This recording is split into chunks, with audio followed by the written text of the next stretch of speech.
नमस्कार, मैं हूं अमीषा। आप देख रहे हैं जी लाइव न्यूज़। मेरे साथ अभी मौजूद हैं जेडीयू के मुख्य प्रदेश प्रवक्ता अंजुम आरा जी। इनसे हम जानते हैं 2024 के चुनाव में इनकी क्या रणनीति है। आइए बात करते हैं। मैम, सबसे पहले जी लाइव न्यूज़ की तरफ से आपका स्वागत है। जी, बहुत बहुत शुक्रिया आपका। जी, जितने भी पार्टी हैं, जेडीयू हो गई, आरजेडी हो गई, सब ने महिलाओं को सीट दिया है। बीजेपी ने 33% महिला सशक्तिकरण के लिए ये आरक्षण दिया है, ठीक है। तो बीजेपी के तरफ से महिलाओं को सीट क्यों नहीं मिला बिहार में, इस पे आपकी क्या राय है? देखिए, सबसे पहली चीज़ ये जो क्वेश्चन का है रिगार्डिंग कि भारतीय जनता पार्टी ने किसी महिला को लोकसभा में प्रत्याशी क्यों नहीं बनाया, तो मुझे लगता है ये सबसे relevant question Bharatiya Janata party से होगा कि लिया जाए। लेकिन फिर भी मैं एक बात ज़रूर कहूँगी कि जहाँ तक हमारी पार्टी का संबंध है, हमारे नेता का संबंध है, हमारे नेता और हमारी पार्टी पूरे राष्ट्रीय पटल पर महिला सशक्तिकरण की दिशा में एक लीडर स्टेट और लीडर के रूप में वो जाने जाते रहे हैं। राष्ट्रीय स्तर पर माननीय मुख्यमंत्री नीतीश कुमार जी ने विमेन एम्पावरमेंट को लेकर के एक लंबी लकीर खींची है। चाहे हम बात करें पंचायत में राजनीतिक सशक्तिकरण की बात, तो हम देखते हैं कि पंचायती और नगर निकाय व्यवस्था में 50% का आरक्षण देकर के महिलाओं को स्ट्रेंथन किया गया।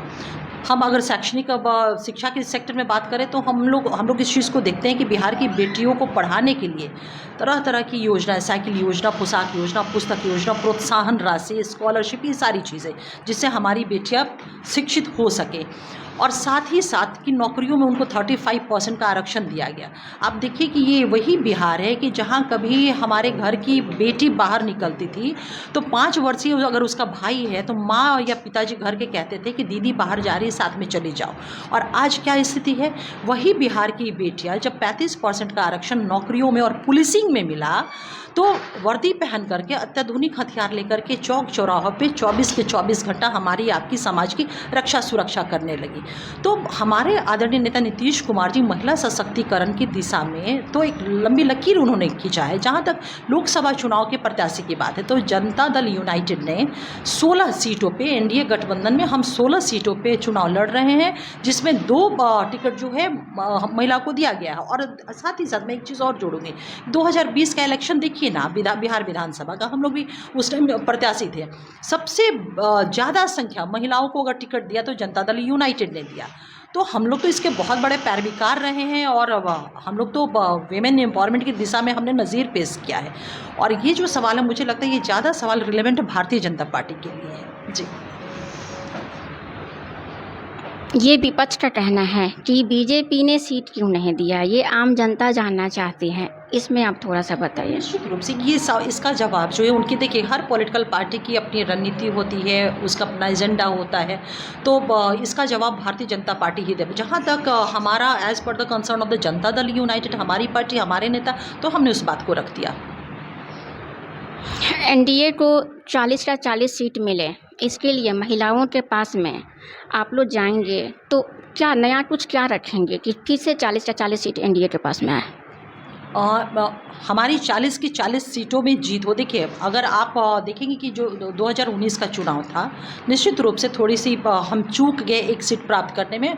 40 में 39 सीटें हमारे पास आई थी, लेकिन इस बार हम लोग बहुत ही आश्वस्त हैं क्योंकि आदरणीय नेता नीतीश कुमार जी ने वेमेन एम्पावरमेंट की दिशा में जिस तरह से काम किया है, वंचित, शोषित, अल्पसंख्यक, पिछड़े, अति पिछड़े, अनुसूचित जाति जनजाति, तमाम डिप्राइव सेक्शंस के लिए काम किया है, आधारभूत संरचना के लिए जो काम किया है, बिहार ने जो बदहाल बिहार से जो विकासशील बिहार बना, अब बिहार जो विकसित बिहार बन रहा है, ये सारे मुद्दे जो है ना, और विकास जो एजेंडा है हमारा एनडीए का, ये सारे मुद्दे बहुत स्ट्रॉन्ग है 40 की 40 सीटें प्राप्त करने के लिए। आखिर में जनता किस वजह से वोट देती है, उसके मुद्दे क्या होते हैं? विकास होता है, बच्चों का मुस्तकबिल होता है, उनका भविष्य होता है, कानून व्यवस्था होती है कि वो फ्री होकर के कहीं भी आ जा सके।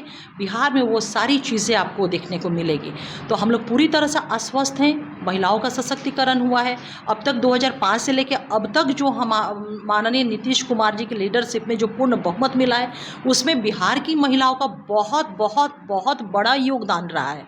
इसमें कहने में कहीं कोई बट किंतु परंतु नहीं है। और इस बार भी महिलाएं बढ़ चढ़ करके हिस्सा लेंगी, क्योंकि इस बार तो नारी शक्ति वंदन अधिनियम पारित हो चुका है। क्योंकि हम अपने स्तर पे पंचायत और नगर निकाय व्यवस्था में आरक्षण दिए थे, अपने पॉलिटिकल पार्टी में हम लोगों ने महिलाओं को रिप्रेजेंटेशन दिया था। अब तो राष्ट्रीय स्तर पर सभी सदनों में, लोकसभा और ये जितने भी सदन हैं उसमें महिलाओं का 35% का आरक्षण अब होने वाला है। तो महिलाएं बढ़ चढ़ के हिस्सा लेंगी और जिस मैं कह सकती हूँ कि ये तमाम लोगों के मत के आधार पर हम 40 की 40 सीटें प्राप्त कर पाएंगे। विपक्ष का ये कहना है कि जो भी रोजगार बिहार में मिला है वो उन्होंने ही दिया है, इस पे आप क्या राय है? उनको 17 महीने का रोजगार जो है ना हमारे आदरणीय नेता नीतीश कुमार जी ने दिया, अब वो बेरोजगार हो गए। ये जो सवाल करते मुझे ये नहीं समझ में आता है, संवैधानिक पद पे वो रहे हुए हैं, जनता को गुमराह करने का ही यही बयान है। आप एक चीज़ बताइए, हमारा जो शासन पद्धति है, संवैधानिक जो व्यवस्था है रूल करने का, वो क्या है? हेड ऑफ द गवर्नमेंट कौन होते हैं? या तो प्रधानमंत्री होते हैं, स्टेट में हमारे मुख्यमंत्री होते हैं। और कोई भी काम जब एग्जीक्यूट होता है तो वो मंत्रिमंडल में जाता है, माननीय मुख्यमंत्री या माननीय प्रधानमंत्री एजेंडे को रखते हैं, मंत्रिमंडल की सहमति होते, वर्क एग्जीक्यूशन दे। पहली बात तो आप ये बताइए, वो जिस तरह का वो दावा करें, बड़े बड़े इश्तेहार पेपरों में और अखबारों में, न्यूज़ चैनलों में कर करके वो अपना बड़े बड़े इश्तेहार दे रहे थे, झूठा श्रेय लेने का प्रयास करें। लेकिन बिहार की जनता समझदार इस सारी बातों को समझती है।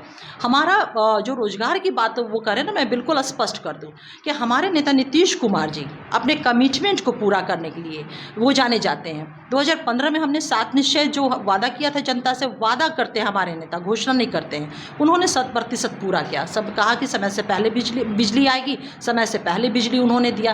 विमेन एम्पावरमेंट की बात कही, विमेन एम्पावरमेंट की दिशा में उन्होंने काम किया है। नल जल योजना, बहुत सारी जितनी सारी स्कीम्स है, सड़क और गली योजना, ये सारा उन्होंने काम किया। 2020 में हमारा एजेंडा क्या था, हमारा कमिटमेंट क्या था जनता से? 7 निश्चय पार्ट 2। उसमें पहला कमिटमेंट जो हमारे माननीय मुख्यमंत्री श्री नीतीश कुमार जी ने बिहार के आवाम से किया, वो था युवा शक्ति, बिहार की प्रगति। इस कमिटमेंट के माध्यम से 20 लाख युवा और युवतियों को रोजगार और नौकरियों से उनको देना था।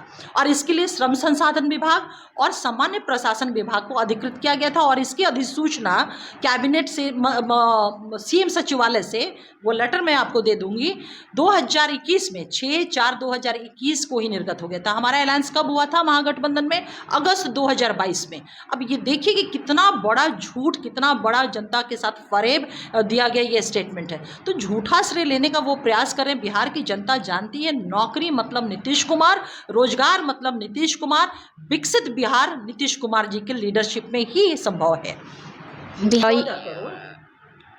बिहार की आबादी 14 करोड़।